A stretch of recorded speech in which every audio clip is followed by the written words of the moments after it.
Right now we are speaking to the two leading lights at the PNAA. On the right, Melanie Jordan, CEO of PNAA, and on the left, Fiona Mackay, Business Development Director. Thank you, ladies, for sitting down with me at the end of the event. You must be exhausted. Melanie, Yes. Tell me about the history of the PNAA I'd be happy. conference.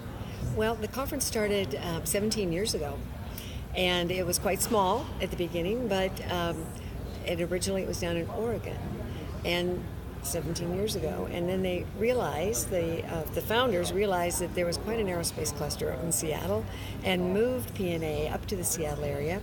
And for the last 10 years, we've been having this conference in this location, the greater Everett area, to convene the aerospace industry to learn the latest market intelligence, what's going on.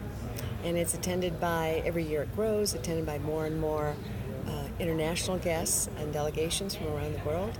And we feature Boeing, Airbus, the regional aircraft, Embraer, Mitsubishi, and then a whole set of tiered suppliers to share what they're doing so that our audience can learn from them.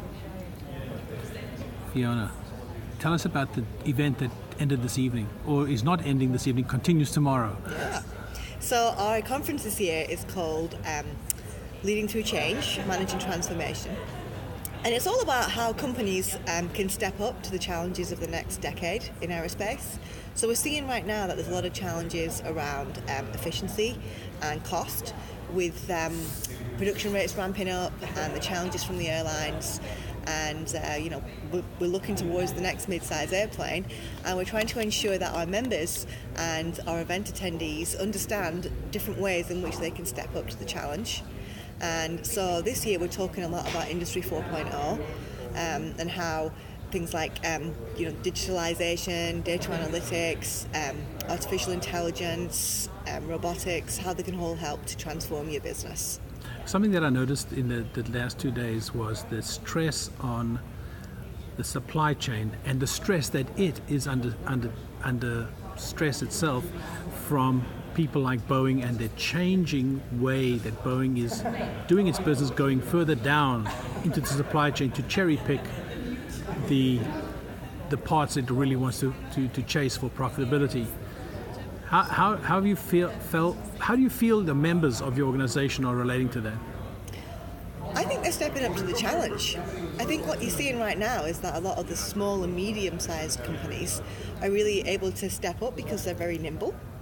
And some of our larger members are able to learn from that and also innovate too. So I think that the great thing that happens in here is a term that I've heard, which is co-opetition. So by getting our members together, those large companies and small companies can compare the different ways in which they're responding to the challenge so that they can keep that business. But they're also looking to diversify their business as well, which is why we have such a varied range of OEMs here. Yes.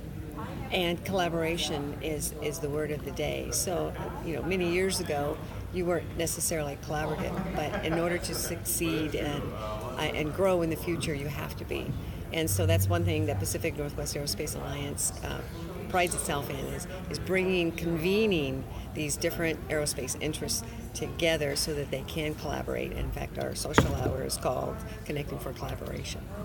Something that my last little thought here is, it would appear to me that given this dynamic situation with the supply chain, the future is really going to be a lot of mergers and acquisitions. And I'm surprised that there are not more bankers here.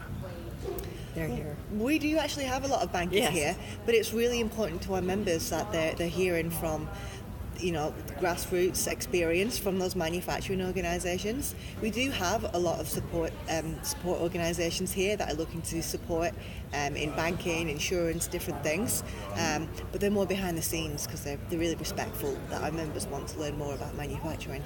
And they're learning about manufacturing because they're not necessarily really familiar with it. So when they come here, they're learning about the processes, about the dynamics of the supply chain, and that helps them better educate themselves on their business of mergers and acquisitions. Thank you so much. You're welcome.